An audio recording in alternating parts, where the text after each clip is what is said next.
Welcome back to the pod.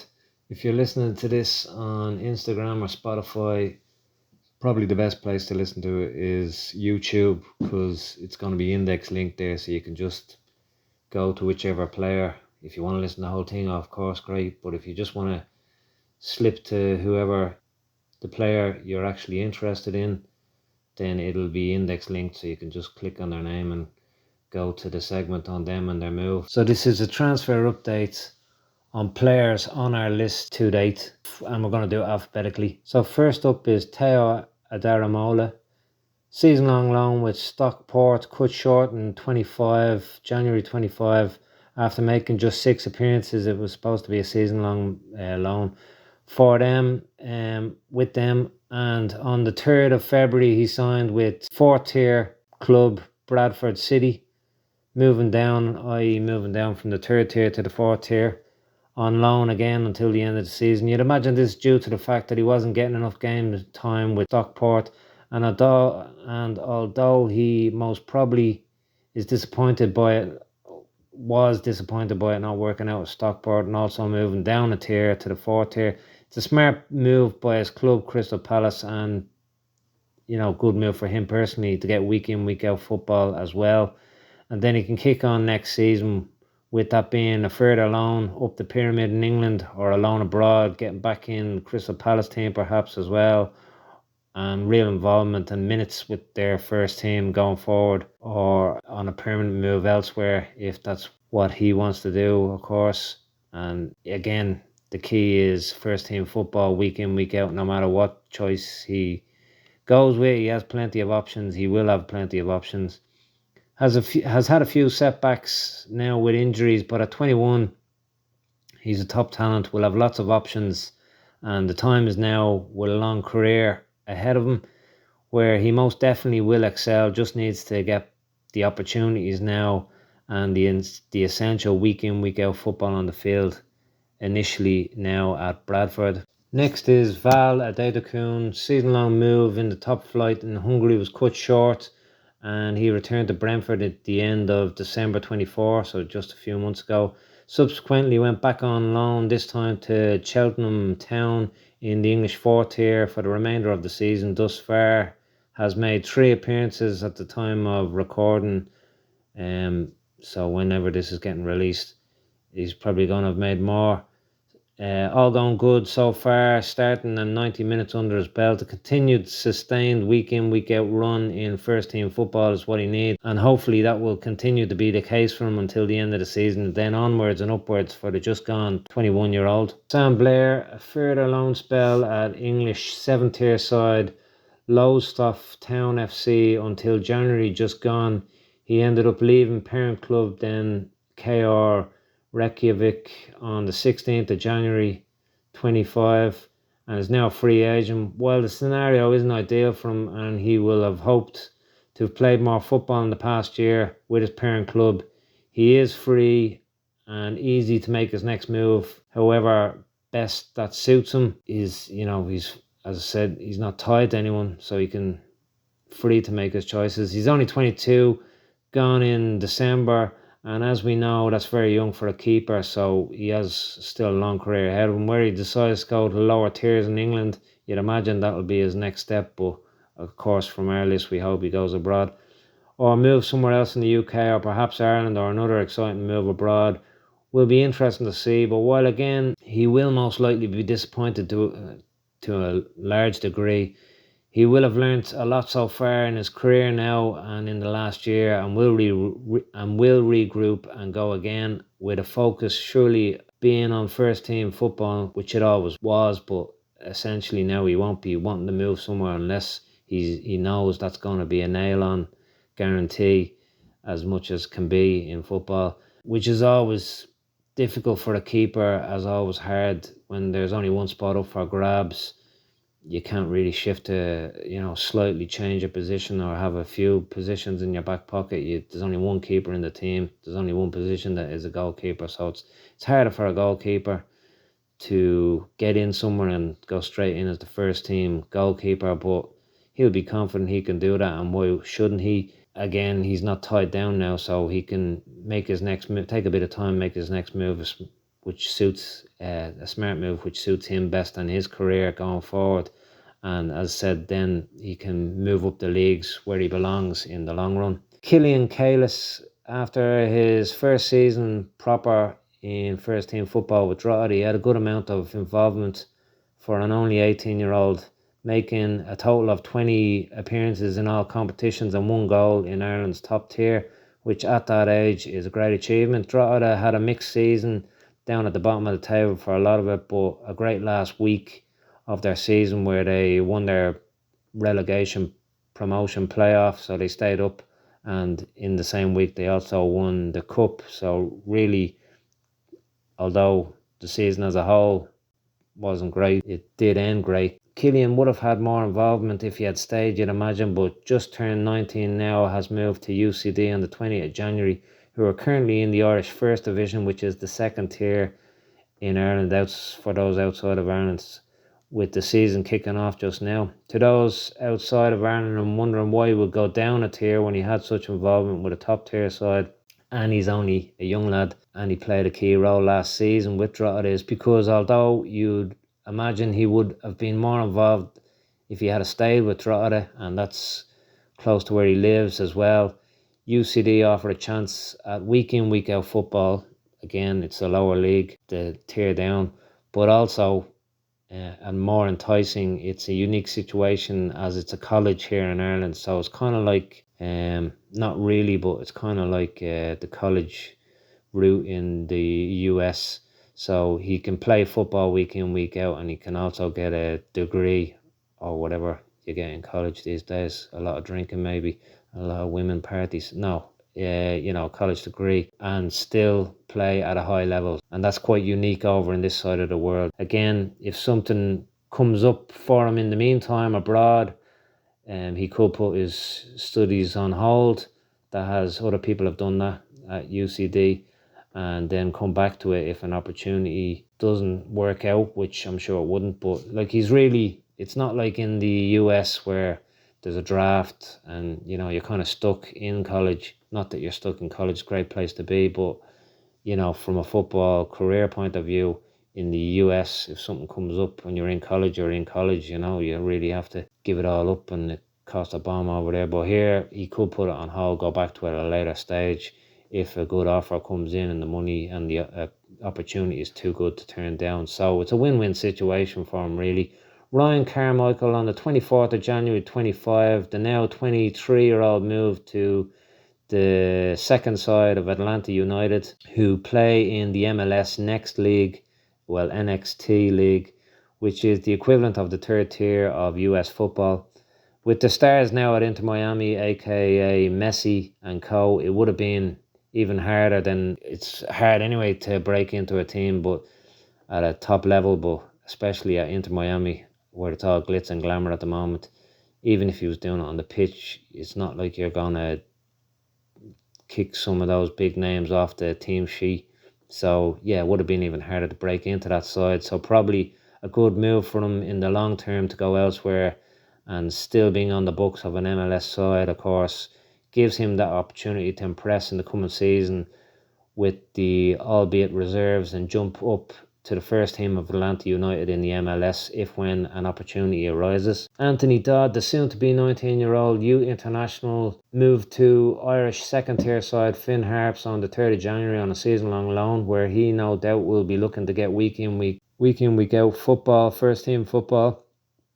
He's only just gone 19 as well, so he's exactly where he needs to be. Brave decision. He could have stayed at Pats and got more appearances, of course, but Finn Harps, he's going to be playing week in, week out, you'd imagine.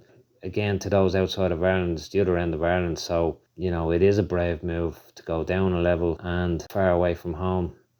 So yeah, shows his determination he has to succeed and the lengths he's willing to go to make it to the top level. Impressive thinking and hard work at such a young age from the player and his team, which will only stand to him in the near future, and I'm sure he's destined for a very illustrious career at the top level. Darragh Dunne, 1st of January 25, returns from his season in Sweden and signs for Wexford FC in the second tier of Irish football. He had a good season in Sweden and will have learnt a lot playing first team football, returning now as a fully pledged pro with experience playing abroad to boot, and we'll be wanting a full season with Wexford as a starter week in, week out, as I said, doing well by himself as well as for the club on the pitch, and is still only 20 years of age. He 100% made the right decision last season going to Sweden, and again it would appear he's 100% made the right decision now coming back, as he's probably jumped up. He's probably about maybe, who knows, but he's probably about a year ahead of where he would have been if he had stayed in Ireland. So if you ask me, it's a great decisions he's made so far. No doubt this season will follow suit and taking his career to the next step hereafter.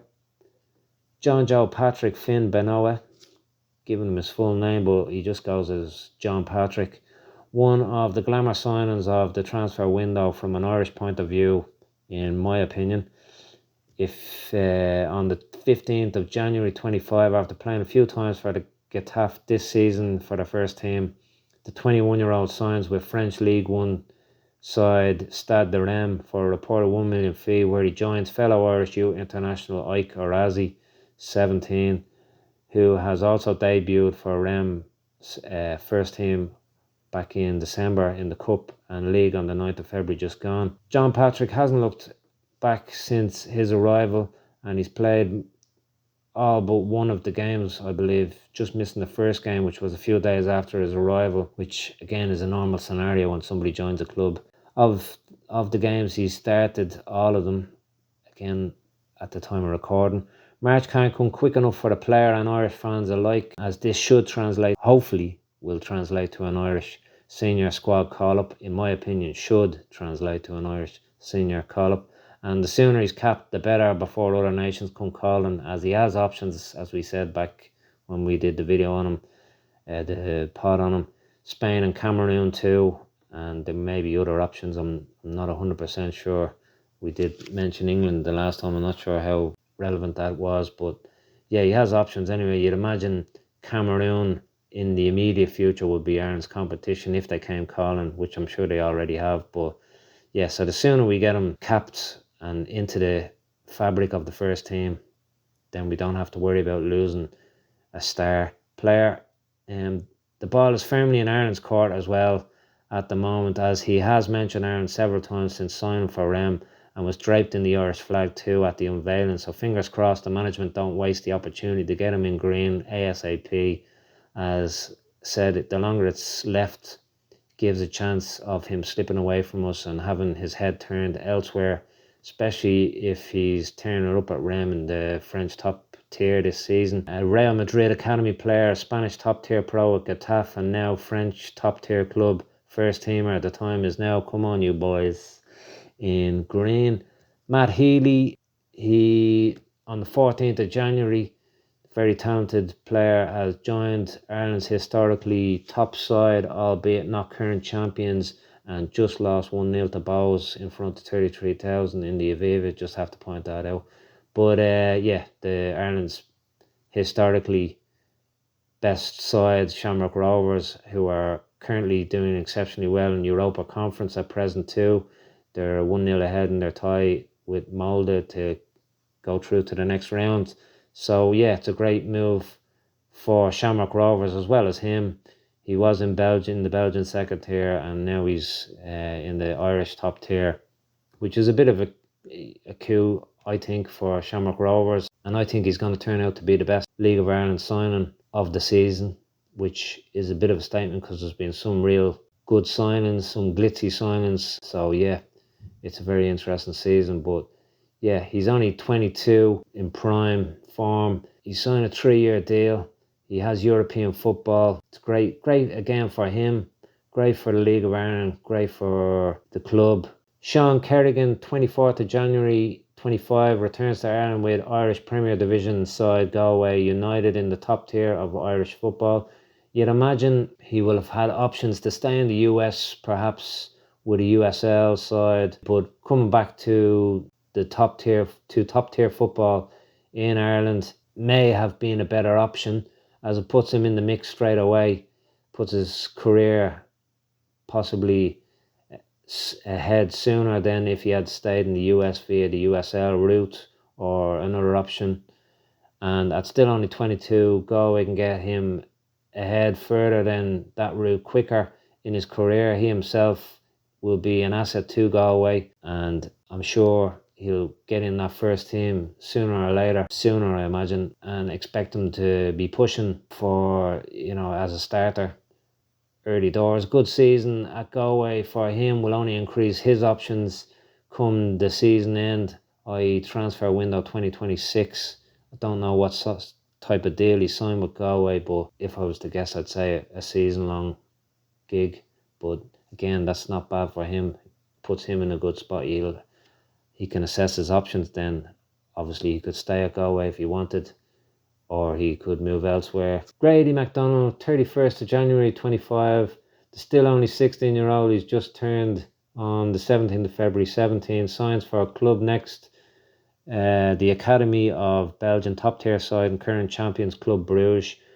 Club Next, NXT again, is not just an academy side though. They play in the second tier of Belgian football, so he is and has already is going to continue getting pro football. He was getting it in Canada, but he's not going to, strictly speaking, a youth academy in Belgium. He's going to the second tier of Belgian football, and as I said, he's already debuted with him. So it's an exceptional spot for him to be in for the Irish Youth International. Great move, another step up at such a young age, with great options for progression in a top European league with a top European side. Again, he is only 17 and just turned 17. Made his debut already, as I said, on the 7th of February, a week after signing. A big career lies ahead here with this Irish player. Ed McJannet, 28th of January, signs on loan with Serie C, third tier in Italy side Kerrigan until the end of the season. Had a lot of bench time with Lecce in Serie A with the first team, but didn't get any game time, unfortunately. But, again, very close. Has now got his first pro game in the Serie C, and the next 4 months will stand to him. And at still only 21, he's highly thought of at Lecce. It's where you want to be and where he belongs. You'd imagine we'll be back at Lecce next season and getting that first team experience. Focus will be now just getting the valuable week in, week out football and minutes, and that'll bring him on. Sean McMahon, 15th of January, the now 19-year-old signs with Irish side Liffey Wanderers FC in the Leinster Senior League following trials and showcases in the UK. Again, he's only 19. It's only the start of his career at present, and shows the hard work and determination that you can't teach. Solid plan to regroup now at home and wait for the right opportunity to arise in the interim while still playing at a high level. Mason Melia, 4th of February. Don't really need to say too much about this one, even though I probably am going to go on about it a bit. But everyone knows about it. It's box office for the League of Ireland. First football and Irish football as a whole. The first League of Ireland transfer over 1 million, which in his case is reported to be well above that, depending on where you read it, 1.8, 1.9, 2 million euros.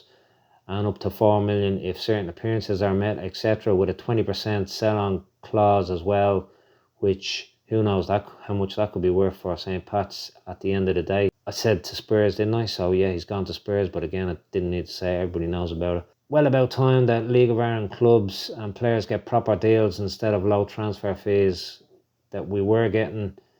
Again, maybe not so much now, but in the past. In my opinion, it's been coming, and the interest now more than ever in Irish young players from top leagues in Europe outside of the UK has led us to this point as a result of competition in our talent, instead of just England and Scotland having a monopoly on Irish talent. Italy, Germany, France, particularly other leagues are interested now, and with the Brexit, can't move until you're 18 unless you have a UK passport. It's bringing them more into the picture, and it's really pushed the opportunities and the fees up for and the competition for the UK clubs. So it's great for us.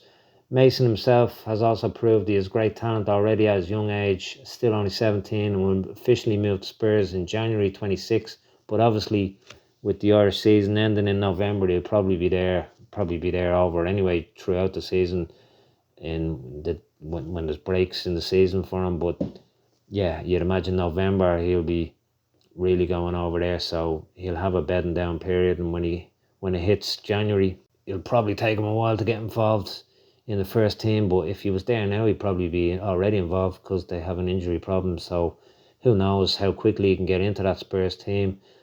There will be distractions, but he has a good support group, team and family around him, so the experience is there to ensure he doesn't fall into the trap, which has happened to lots of young players in the past who have had the talent and top billing, but then get distracted by predominantly the money and never fully meet the potential and heights they have.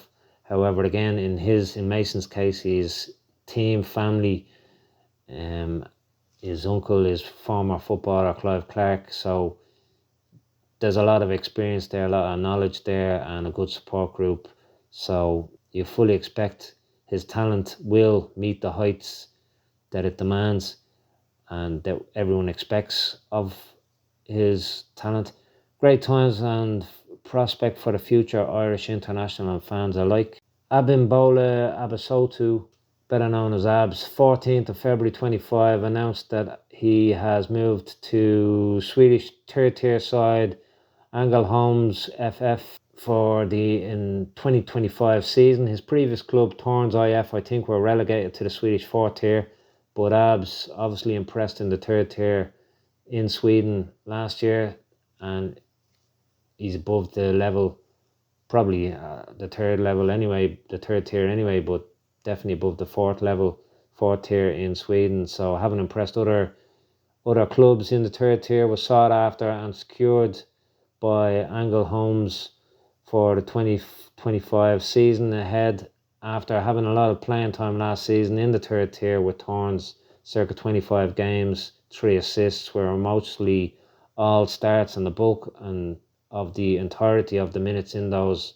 I think he only missed 5 games in the entire 2024 season with Torrens, 3 of which were most likely due to injury and just minor injuries, and the other 2 on the bench, but again injury probably related. So he clearly was highly thought of at Torrens and will again be a prime player in the Swedish third tier this season with his new club, who finished 5th in the 2024 season as opposed to Torrens in the 14th. So although he's still in the third tier, he is at a higher level in the third tier, it would appear.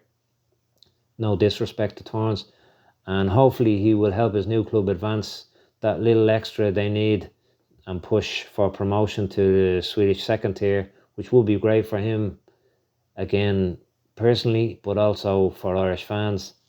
Also, he's in the second tier then in Sweden. He's only a stone throw away from a top tier league in Europe, and that could be the next step. If he gains promotion, some club might just come in and say, yeah, he was their best player, let's get him in. And yeah, it can turn around very quickly. And in Ab's case, you fully expect that could happen. He's only 22 years of age as well. Clyde O'Connell, 15th of January, moves to Bahrain, top tier, with Al Ahly club from the Thai second tier where he was. Great move for the Irish player, both on the field where he has hit the ground running, and also you'd imagine financially. I'm not 100% sure about Bahrain, but I think a lot of countries over there, they don't pay tax, tax free. So yeah, that would be a great financial package. Also, if you're not paying tax, doubly so. So yeah, great example of how to take all the opportunities the footballing world has to offer. Once, like we are in a global market, and football is no different. Once you are willing to work hard on and off the pitch, think outside the box, move out of your comfort zone and risk it all, which Clyde has done, and he is now reaping the rewards. Great example and blueprint for other Irish players as well. Mipo Odubeko, 1st of January 2025, signs for Irish champions Shelburne. Again, he was one of the glitz and glamour signings ahead of the new Irish Premier Division season. After a hard few years where he probably didn't get the rub of the green and the opportunities he deserved, he is now with the Irish champions for the new season, and a manager in Damien Duff who knows every aspect of the game and will know how to get Mipo back to his best. And when this happens, what a gem and coup Shelbourne will have. Started the first game of the season with Shelbourne, who straight away showed their intent with a win, of course, topping the table, bringing them back to the top of the table on the very first week of fixtures. Will they go the entire season on top until the end? Who knows? But with Mipo and goals that are going to come from them, you'd expect that could very well be the case. That could happen. Why not? They've got a great setup there now. They've got the experience they had last year where, could they do it? Could they do it? Now they know they are the best team in Ireland at present. And again, great, just entire setup there, really. So, yeah, who's to say they won't put a foot wrong this season and go? And all in all, however, could and should be Mipo's breakout season. He looked very happy in his debut, I've got to say. The talent is there, he's only 22 as well. The talent is there, just needs the back-end minutes and injury-free season behind him. First game of the season, he played 88 minutes with 7 shots on goal. So a statement of intent there, what they expect from Shelbourne fans. And as good a debut you could have, barring bagging a goal. Jack O'Reilly, after a successful season in the Swedish 4th tier, to start off his pro career in earnest with week in, week out football, he moved to Northern Ireland's top tier side, Carrick Rangers, on the 3rd of February. The 20-year-old will be keen to continue his progress. Carrick are down the bottom end of the table, which although isn't great for the club and will be a steep learning curve, he has hit the ground running already, making his debut, and it'll only stand to him as a player and be something he himself will learn a lot from in the remaining fixtures of the season. The season there ends at the end of March.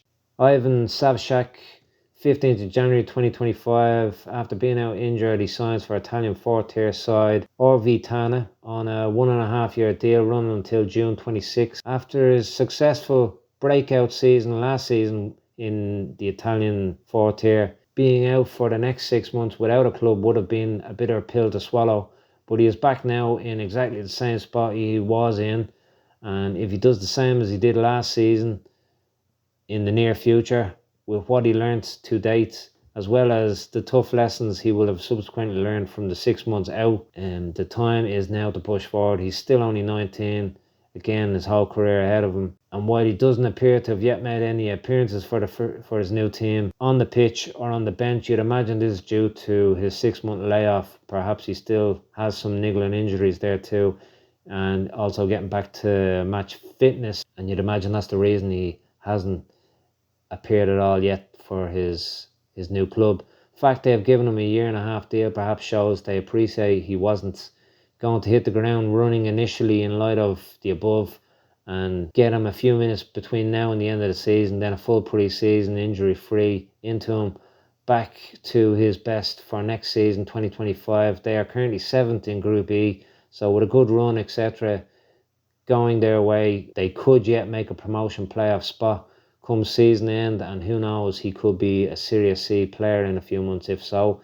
Either way, a great spot to be in for the 19-year-old who turns 20 in the summer. Finally on our list, Kristoper Ward. I know in Iceland they're going to pronounce Christopher differently, but I'm just going to pronounce it like that. That's how we pronounce it over here. 6th of February 2025, moved from Mold in Norway back to KF Vidir. Whilst he hadn't appeared for the Mold first team, he had turned out regularly for their B team in the Norwegian 4th tier, so was getting first team football. His new team is in the Icelandic 3rd tier, and he debuted the other day in, I think, their first game of the season proper. Although it is the 3rd tier in Iceland and perhaps at a lower level than where he was in the Norwegian 4th tier and at such a big club like Molde, he still is only 18, and playing regular first team anywhere at that tender age is a positive place to be in. And for the past couple of years, again, he was also playing first team football again, which is impressive at various clubs. So yeah, the talent is definitely there. Well, I don't know the reason why he left and moved back to Iceland, whether it was his choice or the club not renewing his deal. It's irrelevant really, as sooner or later you have to move on, and at this stage it doesn't really matter if he made the decision or they made the decision for him. Either way, if you ask me, you could stay and continue your progress if you don't think the opportunity is going to come. However, at your parent club, then perhaps it's not a bad idea to move on and go elsewhere, get that first team experience in, and then step up the levels, which clearly this guy can do. Again, not a bad idea to go home either, regroup while continuing your progress with first team football. A summer move elsewhere is another option for him, or a full solid season with Vidir as well, equally a good option. Either way, he's ahead of schedule of where he needs to be, so all he has to do is continue as such, putting in the hard work and dedication to his craft, and the rest will follow. Zero rush here, just stay on course exactly as he's doing. If you liked the video, send us a like, subscribe, or leave us a comment. We'd love to hear from you, or buy us a coffee at the link in the description. And as always, we'll be watching.